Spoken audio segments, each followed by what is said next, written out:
इसी खानका के बिल्कुल नीचे से आप देखेंगे, जब आप आए होंगे तो आपने देखा होगा कि बिल्कुल रश वाला एरिया है और बिल्कुल लाखों गाड़ियां इधर से गुजरती हैं। बिल्कुल मैंने और बिल्कुल उसी के ऊपर ये खानका मौजूद है।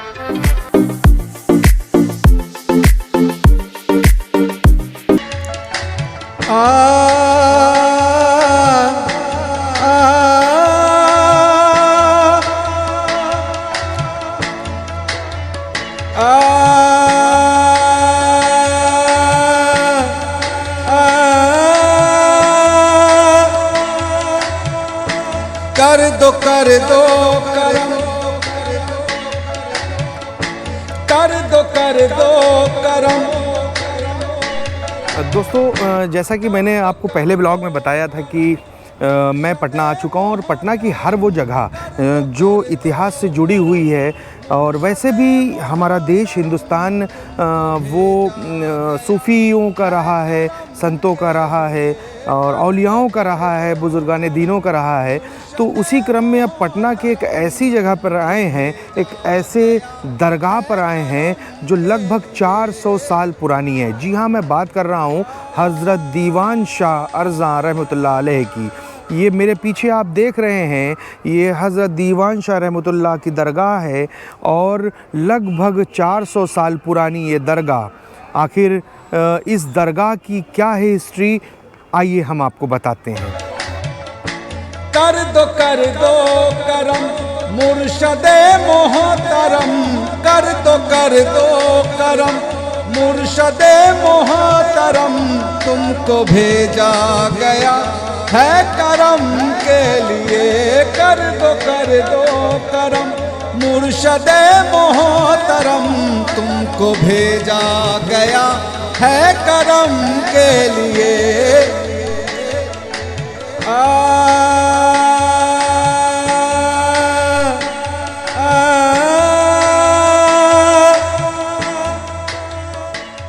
इस दरगाह के मुतालिक आपके जो सवालात हैं, पहली बात तो ये है कि ये हज़रत दीवान शाह अरज़ानी एक पाया के बुज़ुर्ग, सैयद आलिम दीन और ऐसे सूफ़ी जो अपनी ज़िंदगी में भी लोगों को फैज़ पहुँचा रहे थे और आज भी उनके रोज़े से लोग फैज़ पा रहे हैं। अब हज़रत दीवान शाह अरज़ानी की खानका की तरफ आप रुख करेंगे तो खानका को देखने के बाद आपको ये समझ में आएगा कि ये खानका क़दीम वक्तों से मौजूद है इस पटना की सरज़मी पर, और जिसमें कि हज़रत दीवान शाह अरज़ानी अलैहि रहमा पहले इस खानका के बानी हज़रत दीवान शाह अरज़ानी हुए, उसके बाद सरकार के खलीफा हज़रत शाह शुजावल हुए। इसी तरह सिलसिला दर सिलसिला सज्जादगी का चला। ये आपको बता दूं मैं कि ये खानका अबाइया नहीं है बल्कि खुलफाइया है। ये औलाद दर औलाद नहीं चला है बल्कि खलीफा दर खलीफा चला है, क्योंकि सरकार हज़रत दीवान शाह अरज़ानी अलैहि रहमा ने, जहाँ तक मेरा इल्म पहुँचता है, कि आपने शादी नहीं की थी, तो आपने पहली खिलाफत, पहला खलीफा जो बनाया वो हज़रत शुजावल शाह अलैहि रहमा को बनाया। हज़रत शुजावल शाह आपके पहले खलीफा भी हुए और हज़रत शाह शुजावल आपके बाद आपके जानशी भी हुए।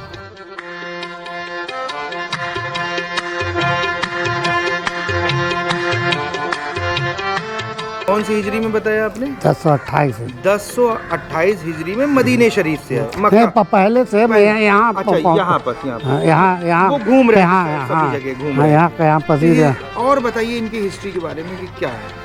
ये बहुत बड़े बुजुर्ग हस्ती हैं, उनके अंडर में बहुत सारे सज्जादों पैदा हुए।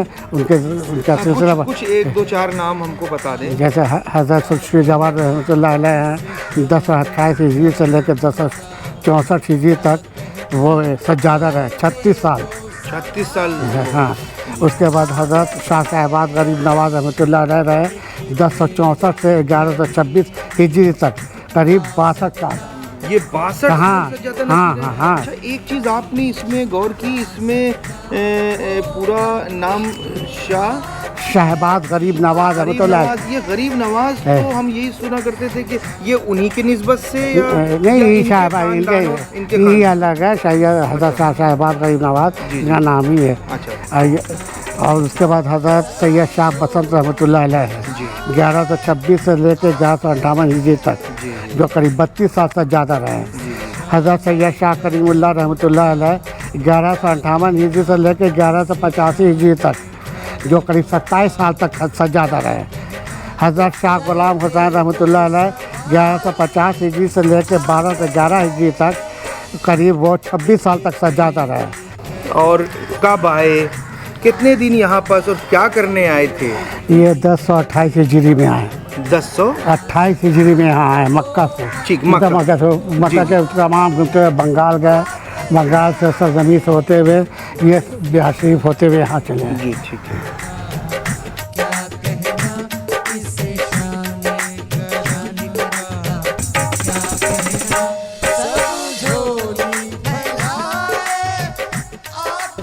हम मेरे अब्बा थे न तो 100 बरस के थे, मेरे अब्बा तो ही बताते थे।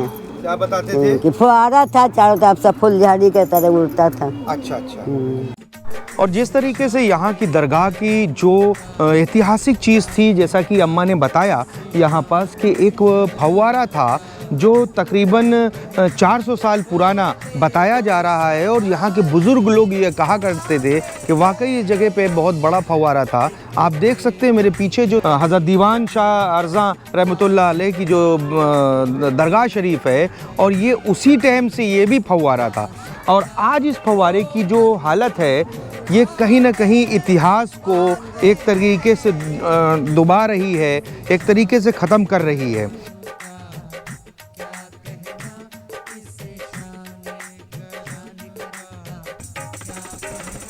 हम उस खानकाह में हैं जो आप देख सकते हैं, ये पूरा करबला है। और करबला के उस खानकाह में हज़रत दीवान शाह अर्ज़ा रहमतुल्लाह अलैह दीन की तबलीग करने के लिए, अच्छी बात बताने के लिए, ये आप देख सकते हैं ये पूरा उतना ही पुराना है जितना कि दरगाह। अब हम जिस जगह पे हैं ये वही खानकाह है, उतनी ही पुरानी, और इसको जिस तरीके से बचा के रखा है, यकीनन इतिहास को ज़िंदा रखा है। उस ज़माने के जो बुज़ुर्गाने दीन, औलिया, पीर, फ़कीर की जो, चूँकि हिंदुस्तान हमारा सूफ़ियों का, संतों का रहा है, आप देखिए एक एक चीज़ को किस तरीके से बचा के रखी गई है कि इसको वैसे ही हम बचा के रखें। ये देख सकते हैं कि आप कुछ चीज़ों पे पन्नी चढ़ी हुई है कि वो चीज़ें वैसी हिफाजत से बनी रहें। मैं यहाँ पास जब पटना में आया तो मैंने पटना में ये देखा कि इतना मुक़द्दस जगह, इतनी मुक़द्दस चीज़ के बारे में लोग अभी महरूम में नहीं जान पाए हैं। तो मैंने कहा नहीं, इसको जानने की कोशिश करेंगे। बहुत सी कोशिशें की मैंने, इधर उधर गया, लेकिन नहीं पर आपसे मेरी मुलाकात हुई। तो अब आप ये बताइए, हज़रत दीवान शाह अर्ज़ा रहमतुल्लाह अलैह के बारे में पूरी बात बताएं। कब आए, कब थे, और कहाँ से आए, कितने दिन तक थे, कितना पुराना हो गया, ये सारी हिस्ट्री बताइए, हम जानना चाहते हैं। शाह अर्ज़ा के बारे में जहाँ तक आप जानने की कोशिश कर रहे हैं, तो शाह अर्ज़ा जो हैं, अभी जहाँ आप खड़े हैं, ये उनकी ही खानका में हम और आप मौजूद हैं, जिसको कि अगर आप देखेंगे तो इसको ये बिल्कुल बीचों बीच कल्ब में आप इस खानका को पाएंगे, इस दरगाह को, इस एरिया को आप पाएंगे। और ये इस वजह कर भी ख़ास है क्योंकि ये पटना में एक नायाब खानका है जिसके नीचे से एक सड़क गुज़रती है और ऊपर एक खानका है। ये एक आर्किटेक्चर का एक अलग नायाब नमूना जिसको बोल सकते हैं, वो भी आपको यहाँ देखने को मिलेगा। और दूसरी बात, हज़रत दीवान शाह अर्ज़ा रहमतुल्लाह अलैह का, वो उनके आने का जो है, उनका अभी तक कंफर्म उनका बताया नहीं जा सकता, क्योंकि कुछ लोगों ने उनको मदीना का बताया, कुछ लोगों ने उनको अफ़गानिस्तान का बताया, कुछ ने उनको ईरान का बताया। तो इस ख्याल से कुछ लोग काबुल का भी, कुछ लोग काबुल का बोलते हैं, कुछ लोग पटना का बोलते हैं। जी। तो इस वजह कर उसमें काफ़ी इख्तलाफ है। तो और दूसरी वजह ये भी है कि हज़रत दीवान शाह अर्ज़ा के जिस दौर में गुज़रे, उस दौर में 3 शाह अर्ज़ा गुज़रे। अच्छा जी, एक शाह अर्ज़ा जौनपुरी गुज़रे, अच्छा। एक शाह अर्ज़ानी खेशगिरी गुज़रे, और एक शाह अर्ज़ा पटनावी गुज़रे। तो तीनों का जो ईयर जो था वो 1010, 1018, 1028, इस वजह कर लोगों में जो, अच्छा, उसी के बिल्कुल करीब में बिल्कुल आस पास में था। तो कुछ लोगों का इस वजह कर भी थोड़ा सा कॉम्बिनेशन हो जाता है कि लोग कंफ्यूजन हो जाता है कि लोग बोलते हैं कि ईरान से आए, कुछ बोलते हैं अफगानिस्तान, मक्का मदीना से, कुछ काबुल, ऐसा लोग बोलते हैं। तो ये कंफर्मेशन नहीं है, लेकिन बहुत सारे लोग ये कहते हैं कि नहीं मदीने से आए।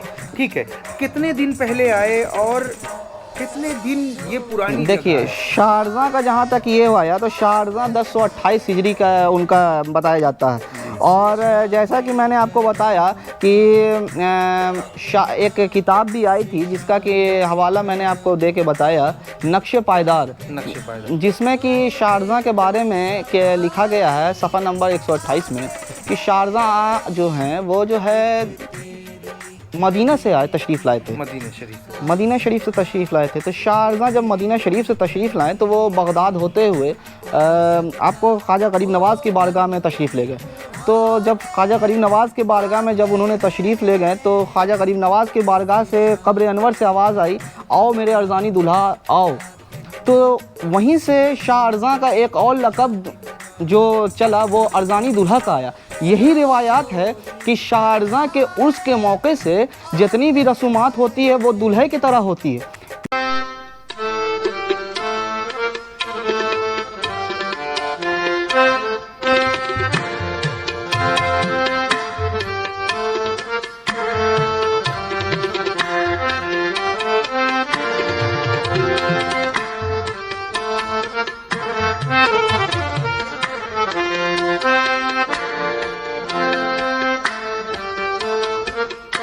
इसके बारे में ज़रा सा भी इल्म नहीं हुआ कि मैं जिस खानकाह में मौजूद हूँ, जिस खानकाह की छत पर हूँ, ठीक उसके नीचे 80 फीट लंबी, 80 से 100 फीट लंबी एक सुरंग है। बिल्कुल। तो ये सुरंग के बारे में बताएं, ये क्या है?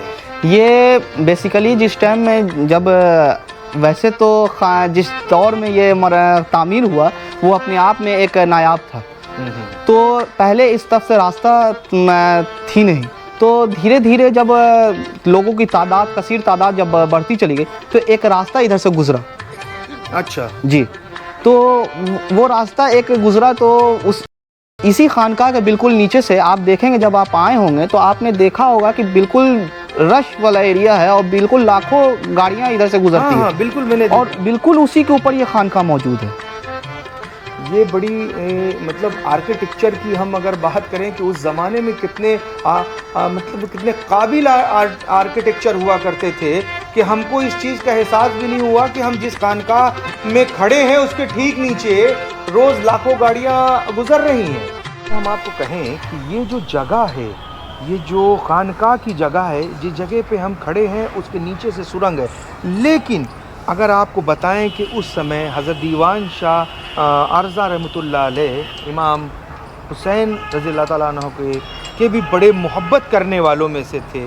और आप ठीक देख सकते हैं मेरे दाएं तरफ कि उनकी याद में, उनकी मोहब्बत में उन्होंने करबले का भी तामीर करवाया। बिल्कुल। और ये करबला आपको बता दें कि हमने जैसा आपको दिखाया अभी दरगाह शरीफ को कि ये करबला और ये खानकाह, और ठीक इसी से जाता हुआ वो रास्ता इस खानकाह से होते हुए सीधा करबला में, यानी ये मज़ीद इतनी बड़ी जगह थी कि लोग जो भी लोग इस करबला में आए तो करबला से सीधा वो खानकाह से होते हुए आप दरगाह तक जा सकते हैं। मतलब कितना बड़ा जगह, कितनी बड़ी जगह थी यहाँ को। यहाँ के जो लोग हज़रत दीवान शाह अर्ज़ा रहमतुल्लाह अलैह के पास आया करते थे तो उनको किसी तरीके की कभी भी कोई परेशानी नहीं हुआ करती थी। बिल्कुल। ये आप बताएं, ये करबला के बारे में थोड़ा और तफसीर बता दें। देखिए करबला जो है ये 1129 हिजरी में करबला भी कायम हुआ जी, क्योंकि इमाम हुसैन के प्रति हाँ आप देखेंगे तो हज़रत दीवान शाह अर्ज़ा रहमतुल्लाह अलैह का बहुत बड़ा अज़ादारी वो करते थे। अच्छा। तो वो बहुत ज़्यादा अक़ीदत रखते थे इमाम हुसैन के प्रति। यही वजह है कि आज करबला शाह अर्ज़ा भी मौजूद है। और करबला शाह अर्ज़ा सिर्फ मौजूद ही नहीं, वो पटना के एक सबसे अजीम करबला बन के मौजूद है। आप देखेंगे कि पूरे पटना का जितना जिसकी निस्बत हज़रत दीवान शाह रहमतुल्लाह अलैह से है। ठीक है। तो जब हम आप देखेंगे तो उनकी निस्बत जो है बहुत ज़्यादा थी हज़रत इमाम हुसैन से। यही वजह है कि 1 मुहर्रम से लेकर 9 मुहर्रम 10-12 मुहर्रम तक यहाँ जो है कसीर तादाद होती है और उनकी या इमाम हुसैन की याद में यहाँ नौहाखानी होती है, मजलिसें होती है और यहाँ अलमदारी होती है, अज़ादारी होती है। ये इस बात का भी सबूत है कि हज़रत दीवान शाह इमाम हुसैन के ताल्लुक़ से बहुत अक़ीदत रखते थे। तो हाँ, तो दोस्तों जैसा कि आपने देखा हज़रत दीवान शाह अर्ज़ा रहमतुल्लाह अलैह की दरगाह शरीफ की पूरी जितनी भी हिस्ट्री जो हम बता सकते थे वो आप तक पहुँचाए हैं। और अभी यहीं तक नहीं रुका, बाकी अभी है बहुत सी चीज़ें बदलते हुए पटना की तस्वीर दिखाने के लिए, और हम अपने नए वीडियो में लेकर आएंगे पटना के मॉल। तो बने रहिएगा हमारे साथ वीडियो में।